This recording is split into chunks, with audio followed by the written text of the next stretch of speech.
Bueno, capítulo 10 del libro Patriarcas y Profetas, bueno, donde vamos a ir viendo pues algunas cosas muy interesantes.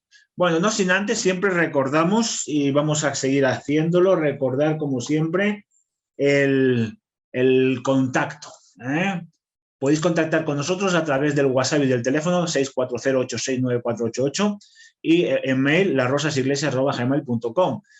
Por cualquier cosa que queráis, si queréis preguntar, si queréis cualquier cosita, hacer algún comentario o hacer alguna sugerencia, pues estaremos siempre encantados de que lo hagáis. Bueno, vamos a comenzar. Lógicamente nos tenemos que situar en un momento importante, y es que el diluvio había acabado con toda la vida de la tierra. Tan solo se había salvado Noé y su familia, como ya hemos visto, porque tan solo Noé y su familia fueron los que por fe entraron en el arca. Hoy muchos científicos están diciendo que sí, que pudo haber un diluvio, pero que no fue universal, sino que fue más bien localizado, bueno, etcétera, etcétera. Bueno, la Biblia no dice que fue universal, que abarcó toda la tierra y lógicamente acabó con toda la vida que había en la tierra, pero solamente se salvaron los que estaban en el arca, Noé y su familia y los animales que estaban con él. Bueno, Noé, como sabemos, tuvo 3 hijos, Sem, Jafet y Cam, y entre ellos también se desarrolló la misma distinción que se había visto en el mundo antidiluviano. Hubiera sido muy hermoso que la familia de Noé hubiese seguido amando a Dios y el poder de Dios el conocimiento de Dios se hubiese ido extendiendo conforme ellos hubiesen ido creciendo. Pero el conflicto, la semilla del mal estaba ahí, y en uno de los hijos de Noé, en este caso en Cam, ¿verdad? Hubo se desvió bastante el conocimiento de Dios. Noé predijo la historia de las 3 grandes razas que habrían de procrear. Nosotros vemos que cuando Noé ya sale del arca, hace sacrificios al Señor, comienza su vida ahí después del diluvio, porque el vídeo también, luego lo vamos a ver, mucho tiempo después del diluvio, ¿no? Y llega un momento en que pronuncia unas bendiciones sobre sus hijos, pero hay un hijo que no es bendecido, sino que es maldecido, que era Cam. Bueno, ¿qué ocurrió con Cam? Aquí, un momentito, perdón, ahí. El Espíritu de Profecía dice que cometió un monstruoso crimen, que demostró que la reverencia hacia su padre había desaparecido y demostró la impiedad y vileza de su carácter. La pregunta que nos podemos hacer es ¿qué hizo Cam a su padre? Porque la Biblia dice que simplemente lo vio desnudo. Bien, si nosotros nos vamos al texto, el texto dice que cuando Noé se dio cuenta de lo que su hijo le había hecho, ahí está la clave, ¿qué le había hecho? Ya era una maldición ver a tu padre desnudo, ¿de acuerdo? Ya el hecho de verlo desnudo ya era una maldición, era una falta de reverencia total, y podía haber actuado como los otros 2 hijos. ¿Qué ocurrió con los otros 2 hijos cuando se dieron cuenta que su padre estaba desnudo? Fueron sin verlo hacia atrás y lo taparon. Pero sin embargo, Cam no. Entonces, algunas personas y algunos pastores, yo he escuchado a algunos pastores decirlo, incluso algunos comentaristas bíblicos, piensan que Cam pudo tener relación sexual con su padre sin que su padre lo supiese. La Biblia no lo dice, el espíritu de profecía tampoco, pero la cosa está ahí, ¿de acuerdo? Lo que fuese es algo que, fíjate, que nos dice su monstruoso crimen. Eso lo dice el espíritu de profecía en este capítulo. ¿Qué lo que fuese? No lo sabemos. Yo os digo la verdad que, bueno, el texto dice cuando Noé se dio cuenta de lo que su hijo le había hecho. Eso lo dice claramente el texto. ¿Hubo algo? Pudo haberlo, ¿no? Aunque ya, vuelvo a repetir, el simple hecho de ver a tu padre en esta época desnudo ya era algo que no se debía hacer, no era algo ya malo, ¿de acuerdo? Lo que fuese es que cuando Noé hace la bendición sobre sus 2 hijos, cuando llega a Cam, ¿verdad? Es totalmente lo contrario, parece que hay una maldición. Y luego vamos a ver que, lógicamente, de Cam desciende Canaán y de Canaán descienden los canaanitas, que fueron gente que se desvió totalmente de Dios. Gente depravada, gente, bueno, tremenda, ¿no? Ahí está la palabra de Dios que nos lo dice. Bueno, seguimos. Estas vilezas se mostraron en Canaán, su hijo, y su posteridad, cuya maldad atrajo el juicio de Dios. Es decir, en los hijos de Noé, como ocurrió con Adán y con Eva, vemos que hay dos líneas, unos que aman a Dios y otros que se alejan de Dios. En este caso, el que se alejó de Dios fue la familia de Cam y la descendencia de Cam, especialmente en su hijo Canaán, que si el padre, el espíritu de profecía nos dice que el padre fue tremendo, pues el hijo fue peor. Y a veces los errores de los padres, pues a veces los hijos los cometen peor. Bueno, sin embargo, Sem y Jafet mostraron reverencia hacia su padre y hacia Dios. Y aquí sí que me gusta porque dice reverencia. ¿Cómo demostraron reverencia hacia Noé? Pues cuando se dieron cuenta de que Noé estaba desnudo, pues ellos ¿qué hicieron? Fueron, sin verlo, hacia atrás y lo taparon. Eso fue algo de reverencia. También podríamos decir, hombre, pero también la culpa la tuvo Noé, porque ¿a quién se le ocurre ponerse a bailar desnudo? Bueno, fuera lo que fuere, ¿verdad? Ahí vemos como realmente unos hicieron bien, porque no vieron al padre desnudo, mientras el otro pues no lo hizo bien. El linaje de Sem iba a ser el del pueblo escogido del pacto de Dios, del Redentor prometido. De ahí llega Abraham. Abraham sale de Sem, y ahí sale toda la línea del pueblo de Dios, ¿vale? El Señor fue el Dios de Sem. De ahí se viene la palabra semitas, ¿verdad? Que es como se conocían antiguamente a los hebreos, del que iban a descender Abraham y el pueblo de Israel, por medio del cual habría de venir Cristo. Claro, el diluvio rompe toda la vida en la tierra y simplemente con los que quedan, el plan de Dios era que los tres hijos de Noé creciesen en la fe, pero el mal, vemos ahí el conflicto, ¿verdad? Pues hay una línea que es la línea de Cam, que se separan, mientras que los otros dos siguen fieles a Dios, y especialmente era Sem, de donde iba a surgir, ¿verdad?, el pueblo de Israel. Bueno, Canaán y el rechazo a Dios. La posteridad de Canaán bajó hasta las formas más degradantes del paganismo. Y aquí vemos que posiblemente ellos conocían toda la historia de boca de Noé, porque vosotros sabéis que antes de que Moisés escribiese, se transmitía de padres a hijos. Eso se llamaba transmisión oral.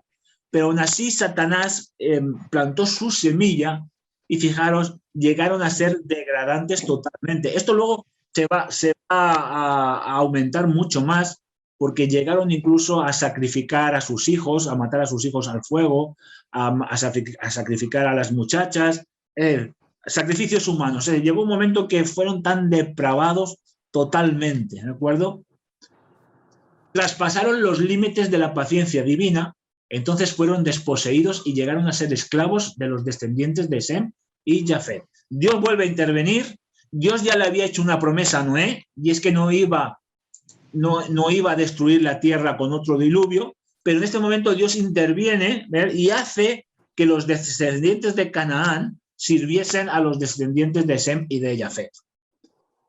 Pero, bueno, la profecía de Noé se revela cuál sería el resultado de la conducta que habían escogido individualmente y el carácter que habían desarrollado. Un carácter contrario a la ley de Dios, contrario a lo que Dios quería. Estamos hablando de la descendencia de Cam, ¿vale?, de los canaanitas. Generalmente, bueno, es lo que hemos dicho un poquito, los hijos heredan las tendencias de los padres e imitan su ejemplo, de modo que los pecados de los padres a veces son repetidos tras generación, y a veces en los hijos son peores, porque a veces los niños, como vosotros sabéis, los niños, eso lo sabéis muy bien, imitan conductas, ¿no? Y sobre todo aquellos que tienen los niños más pequeños, pues vemos como realmente son esponjas que imitan la conducta que ven en casa. Entonces, bueno, siempre tenemos que intentar, pues, ser ese buen ejemplo para nuestros hijos. Durante un tiempo, la descendencia de Noé habitaron en la zona donde se posó el arca, Y a medida que se multiplicaban, surgió la apostasía y hubo división entre ellos. Desafortunadamente, pues ocurrió esto. Entonces, los apóstatas, después de un tiempo, decidieron separarse de los que adoraban a Dios. Es decir, hay una ruptura.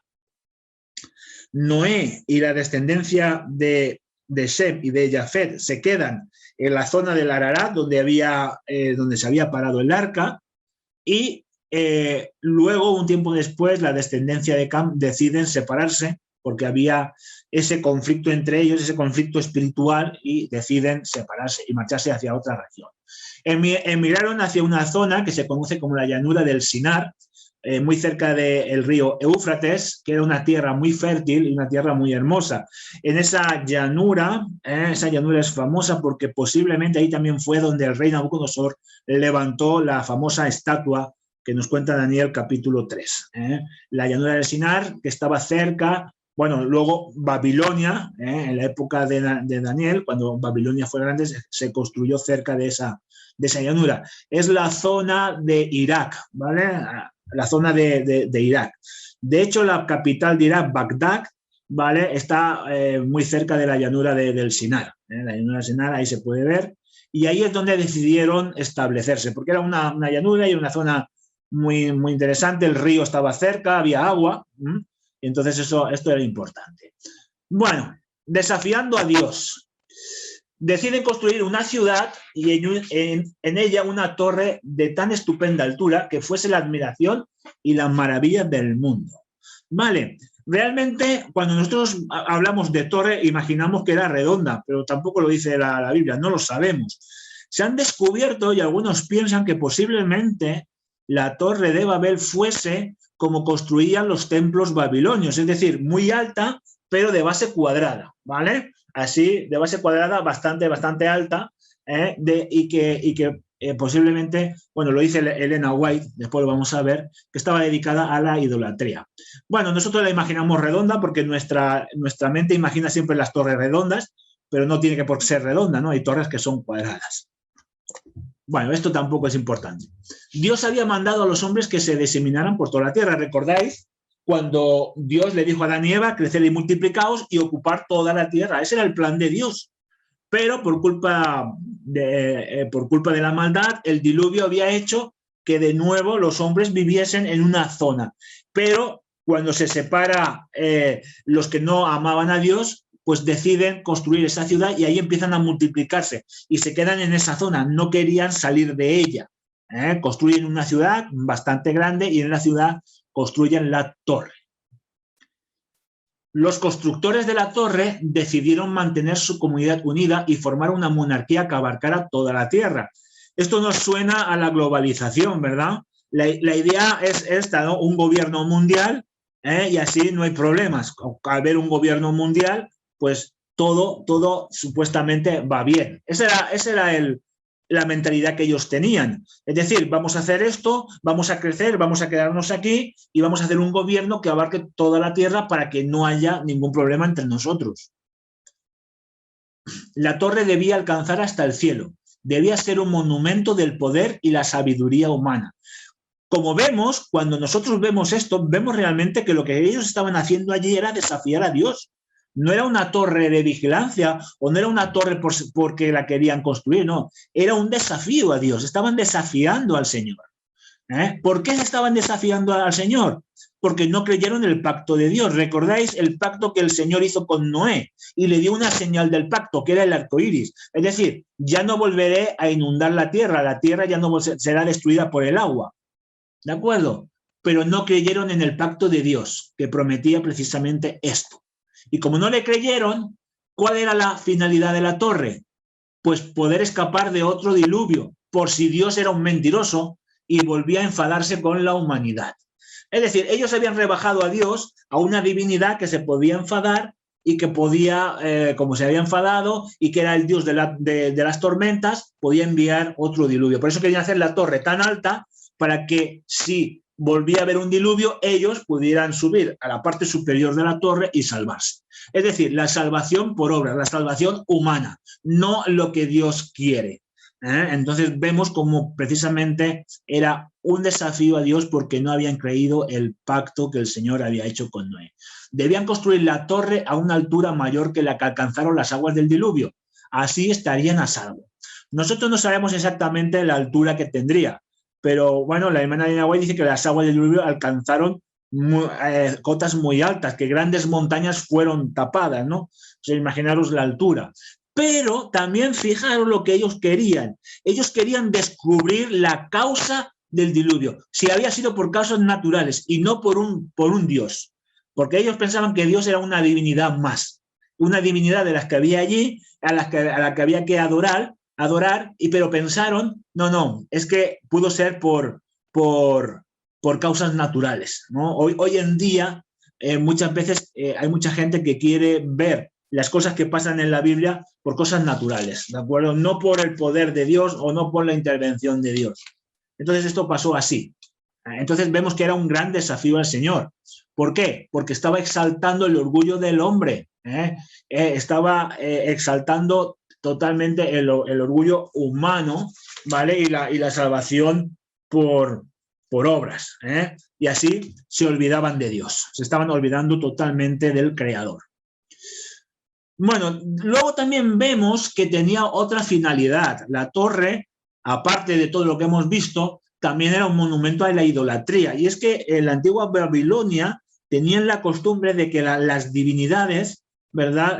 Los templos y todos los elementos de culto estaban en torres. Eran torres cuadradas que se llamaban figurats con Z, perdón, figurat, ¿verdad? Y eran bastante altas, donde la divinidad estaba cerca del cielo. Entonces, aquí lo que hicieron era que la adelantaron en gran manera. La hermana de White dice que la llevaban bastante adelantada y posiblemente había alcanzado una altura considerable. Entonces, una de las zonas de la torre, posiblemente la base, que era más ancha, si era redonda o cuadrada, normalmente la base es más ancha, ahí estaban viviendo los edificadores, pero vivían con todo el lujo de detalles, ¿vale? Pero después dice que muchas otras secciones se decoraron y se destinaron a los ídolos y al culto. Se ve que había tantos dioses y cada dios tenía una capilla en esa torre donde la gente iba y adoraba al Dios el que él creía, podía adorarlo de la manera en la que se adoraba. Por lo tanto, era un desafío a Dios y también era un monumento a la idolatría. Por lo tanto, ahora comprendemos por qué Dios tuvo que intervenir. Muy bien, el pueblo servía y adoraba a los ídolos de oro y plata y se olvidaron totalmente del verdadero Dios. El verdadero Dios ya no existía para ellos. Había otros dioses, en los cuales cada uno pues tenía su culto y tenían sus cosas, sacrificios, se les hacían las ofrendas que se les hiciese y la forma de adorar que tenían. Bueno, pero de repente, fijaros, dice que la obra avanzaba muy rápidamente, pero fue interrumpida. ¿Y qué hizo Dios? Fueron enviados ángeles para estorbar los propósitos de los edificadores. La hermana Elena White nos dice que la torre ya alcanzó una altura y que para poder pasar material, ¿qué hacían? Se colocaban de forma que hacían como una cadena, ¿de acuerdo? Y se iban hablando unos a otros para ir pasándose los materiales para que la torre siguiese creciendo. Entonces, ¿qué ocurrió? Es decir, se comunicaban y eso hacía que avanzaba. Entonces, ¿Dios qué hizo? Confundió el lenguaje. Y al pasar los mensajes de uno a otro, el lenguaje se les confundía, de modo que pedían materiales que no necesitaban. Como no se entendían, pues no sé lo que ellos querían, no se sabía y se les daba materiales que no necesitaban. Así que toda la obra se tuvo que detener por la confusión, se detuvo totalmente. Como no se podía entender lo que sucedía, se echaban la culpa unos a otros. ¿Y cómo terminó todo? Normalmente las disputas de los seres humanos casi siempre acaban con derramamiento de sangre. Acabó en una batalla. Fue terrible, ¿de acuerdo? Un derramamiento de sangre. Y como prueba del desagrado de Dios, dice la sierva del Señor que cayeron rayos del cielo que destruyeron y derribaron toda la parte superior de la torre. Así se les demostró que existía un Dios, que había un Dios superior, ¿vale? Que no quería Eso. Los hombres se dieron cuenta de que hay un Dios en los cielos. Ese Dios que ellos querían desafiar, que querían alcanzar más que ese Dios, pues se les demostró que no. Hasta esta época todos los hombres hablaban el mismo lenguaje. Ahora los que podían entenderse se reunieron en grupos y se fueron hacia otros lugares. Ahí se fueron hacia otros territorios y se comenzó a poblar más territorio, porque se fueron los que se entendían, se agruparon y se fueron a vivir y se fueron construyendo pues diferentes ciudades para que así se cumplía también el propósito de Dios. ¿Cuál es el propósito de Dios? Que los seres humanos se dispersaran y poblaran toda la tierra. Así que una vez más el Señor hizo que su propósito se pudiese cumplir. Vamos a ver el propósito de Dios. Bueno,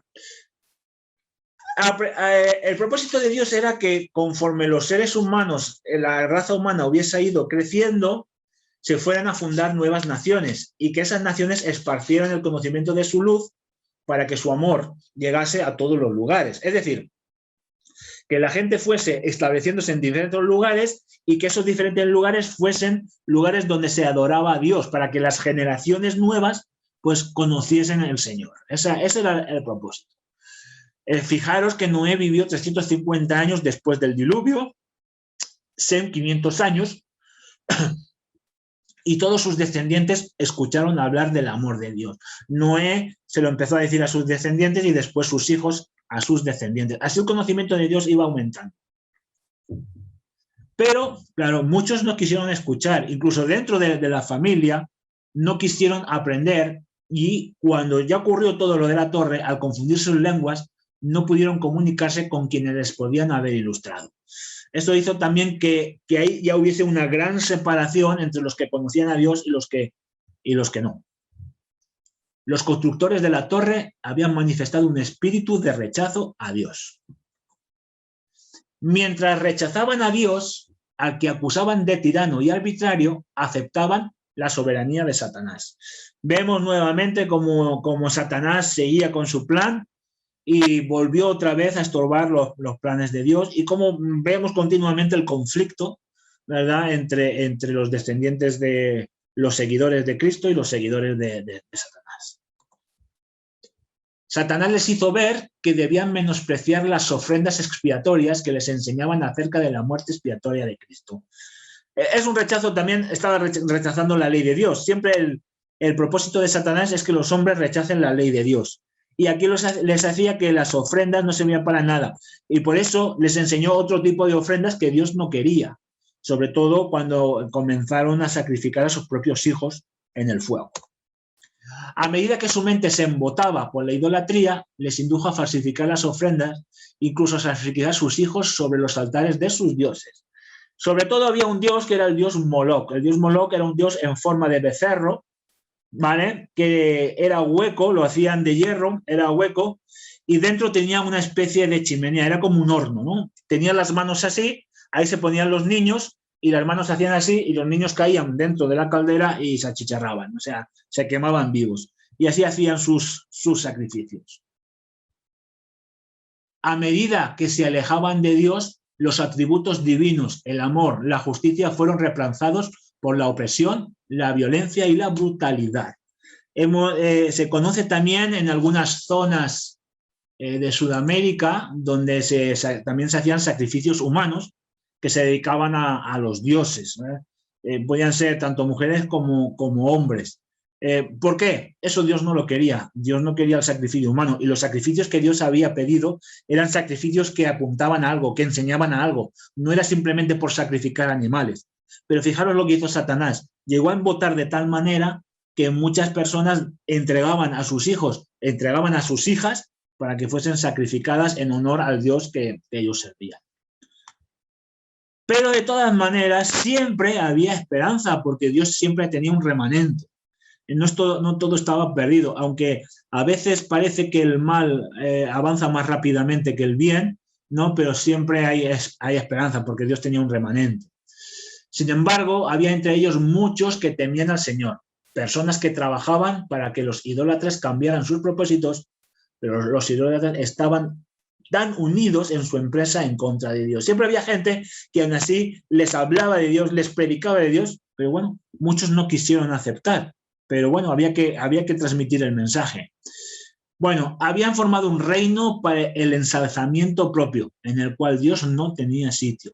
Cuando llega un momento en que el ser humano se ensalza a sí mismo, se olvida de Dios. ¿Por qué? Porque todo es el yo. Y yo tenemos que tener mucho cuidado porque las nuevas tendencias que tenemos en este mundo, que es todo lo que tiene que ver con la nueva era, ensalzan el yo, el tú. Tú eres el importante, la fuerza está en ti, está en tu interior, medita, piensa. Esto es el yo, el yo, el yo. ¿Y qué ocurre con eso? Dios no tiene sitio. Dios es un Dios más. Sí, es que hay mucha gente de la nueva era que es cristiana, sí, pero Dios es un Dios más. Un Dios como otros muchos. De hecho, mucha gente de la nueva era solo piensa que Jesús es un maestro, que tenía mucha razón, bueno, y que se podría aprender de él, pero ya no van más, ¿no? Entonces, con todas estas cosas, tenemos que tener tanto cuidado porque Satanás lo ha metido en nuestro día a día, ¿de acuerdo? En nuestro día a día. Ha hecho que desde pequeñitos a los niños ya en las escuelas pues se les enseñe todo esto y bueno, todo esto está así. Así que, bueno, nosotros tenemos la labor de siempre de sembrar la semilla en sus corazones y hacer así. Bueno, estaban llenos, como se ensalzaban a sí mismos, cuando el hombre se ensalza a sí mismo es egoísta, es cruel. ¿Por qué? Porque puedo satisfacer los deseos de mi corazón y lo que mi corazón me dice es igual, no tengo remordimientos, está bien. Entonces llegó un momento que la depravación era total. ¿Y cómo limpiaban su conciencia? Lo hacemos por nuestros dioses. Claro, así se limpiaba la conciencia. Como yo lo hago por mis dioses, por lo que yo creo, ¿verdad? Pues así limpio mi conciencia. Pero realmente Dios no quería eso. Había gente que les estaba diciendo, esto no se debe de hacer porque hay un Dios en los cielos. Los creyentes imploraban al Señor que interviniese. Había esperanza. Por su misericordia Dios confundió las lenguas. Fijaros también que el acto de confundir las lenguas que hizo Dios fue un acto de misericordia, porque así estorbó el propósito de la rebelión, destruyendo el monumento de su osadía. Así que fijaros que era así, por su misericordia. Dios soportó con paciencia la perversidad de los hombres y les dio amplias oportunidades para arrepentirse. Eso que dice la gente, es que en el Antiguo Testamento era sola la ley. No, mirad la gracia. Había gracia, claro que había gracia. Había muchísimas oportunidades para que se pudiesen arrepentir. Pero lo que pasa es que, bueno, si la gente no quiere, los planes de los constructores de la torre terminaron en vergüenza y derrota. El monumento de su orgullo sirvió para conmemorar su locura. ¿De acuerdo? Fue tremendo. ¿Qué ocurre, hermanos? Pues ocurre que hoy mucha gente está construyendo torres modernas. Hoy los hombres siguen el mismo y perverso camino, confiando en sí mismos y rechazando la ley de Dios, construyendo torres modernas. No es que tengo nada en contra de los edificios, simplemente he puesto esta imagen para que veáis, ¿no? Que se ensalza el orgullo humano, el mirar todo lo que poseemos, todo lo que tenemos. Hay constructores de torres en nuestros días. Los incrédulos reformulan sus teorías sobre supuestas seducciones de la ciencia y rechazan la palabra de Dios. Hoy hay mucha gente, ¿no? La ciencia ha demostrado que Dios no existe. Y como la ciencia ha demostrado esto, pues yo no me creo lo que dice la Biblia, porque la ciencia, bueno, vosotros sabéis que hoy en día hay un gran debate entre la evolución y todas sus consecuencias, ¿verdad? Y la creación, ¿no? Mucha gente rechaza la creación, piensa en la evolución, porque la ciencia, ¿verdad? Dice que fue por evolución. Pretenden juzgar el gobierno de Dios y acusan a Dios de cruel e injusto. Hoy en día se están publicando muchas cosas en las que tratan a Dios de totalmente injusto. ¿Cómo Dios, si es un Dios de amor, cómo están pasando las cosas que están pasando? Y muchas veces es porque no conocen o no quieren estudiar, no quieren ver realmente por qué están pasando, ¿no? Entonces es así. Desprecian su ley y se jactan de la suficiencia de la raza humana. Muy bien, pero ¿qué es lo que pasa? Pasa que en el mundo que profesa ser cristiano, y ahora hablamos de los cristianos, muchos se alejan de las claras enseñanzas de la palabra de Dios y construyen credos basados en sus propias ideas, torres dedicadas a la sabiduría humana. Y la Biblia, ¿verdad?, dice que hay una Babilonia espiritual. Esa Babilonia espiritual está fundada no sobre el gobierno de Dios, sino el gobierno humano, que desprecian a Dios y tienen sus ídolos y sus dioses modernos, porque muchas veces se dedican a la sabiduría humana. Enseñan falsedades como que los que transgresores no morirán y que se puede obtener salvación sin obedecer la ley de Dios. Hoy en día, incluso he escuchado a muchos que se están desviando de la doctrina adventista diciendo precisamente eso, que todos son salvos, que hagas lo que hagas eres salvo, porque Jesús murió por todos y la salvación es para todos, ¿no? Que no hace falta lo que dicen que la iglesia adventista está diciendo, que hay que hacer esto y que hacer lo otro. No, somos salvos por todo. Pero bueno, nosotros vemos que realmente es cierto que Jesús murió por todos, claro que sí, eso no lo vamos a discutir, pero hay que aceptar la salvación. La salvación es por fe, como dice claramente la palabra de Dios. Forman parte de la Babilonia a las que las profecías aplican a las iglesias mundanas de los últimos días. Gente que solo predica como Dios es amor, todo está permitido, es amor, es amor, es amor. Pues sí, Dios es amor y todo está permitido. Sí, realmente la palabra de Dios dice sí, todo está permitido, pero no todo es recomendable, ¿de acuerdo? Entonces nosotros tenemos que tener la suficiente sabiduría para saber elegir, saber escoger en todo momento. Bueno, quiero compartir una cita que me gustó mucho, que habla de la iglesia. Dice, si los que profesan ser discípulos de Cristo aceptaran las normas de Dios, se unirían entre sí, pero mientras se ensalce la sabiduría humana sobre la santa palabra, habrá divisiones y disensiones. Fíjate qué importante es las normas de Dios, ¿verdad? Hoy parece que en nuestra iglesia, no, es que las normas, es que si hay normas la gente se va. No, hay que aceptarlas. No, las normas de la iglesia no son nuestras porque queremos, son las normas de Dios, de la palabra de Dios. ¿De acuerdo? Entonces, fíjate lo que dice. Si los que aceptan esas normas se unieran entre sí, y no se ensalzaría la sabiduría humana, sino la palabra de Dios, el evangelio avanzaría. Bueno, hermanos, quiero terminar. La verdad que este tema ha sido un tema muy interesante. Se pueden sacar muchas enseñanzas de él, muchos temas acerca de él. Muchos procuran hacerse un cielo adquiriendo riquezas y poder. Pisotean los derechos humanos y desprecian la autoridad divina. Podrán los orgullosos ejercer momentáneamente su poder y tener éxito en todas sus empresas, pero solo los hijos de Dios encontrarán, que si hacen esto solo encontrarán desilusión y miseria, desilusión y miseria, ¿de acuerdo? Y es que es así. Yo a veces cuando leo los salmos, David se preguntaba, Señor, ¿por qué los impíos, por qué los idólatras les va tan bien? ¿Por qué no tienen problemas? ¿Por qué todos parece que están llenos de bendición? Y a veces nosotros podemos hacer esa pregunta, oye, ¿por qué a los que no creen en Dios les va tan bien? Y nosotros los creyentes siempre estamos en luchas. Bueno, pues precisamente porque servimos a Dios, ¿de acuerdo? Si tú no sirves a Dios, claro, todo te va bien, porque Satanás también te puede bendecir, pero no son las bendiciones de Dios, lógicamente. El tiempo de la investigación de Dios ha llegado, mis hermanos. El Altísimo descenderá para ver lo que los hijos de los hombres han construido. Su poder soberano se revelará y las obras del orgullo humano serán abatidas. Y nosotros, como pueblo de Dios, sabemos que las profecías dicen que Babilonia, basada en la sabiduría humana, construida sobre el poder humano, será destruido. Y todo aquel que esté en la creencia de Babilonia será destruido con Babilonia. Mientras hay gracia, se pueden arrepentir y Dios llama al arrepentimiento. Mientras tanto, como hicieron los descendientes de Shem y de Jafet, prediquemos el evangelio. Si alguien escucha y se convierte, pues amén. Hay muchos que no lo harán. Bueno, pues sigamos siempre predicando el evangelio para que mucha gente pueda conocer el maravilloso amor de Dios.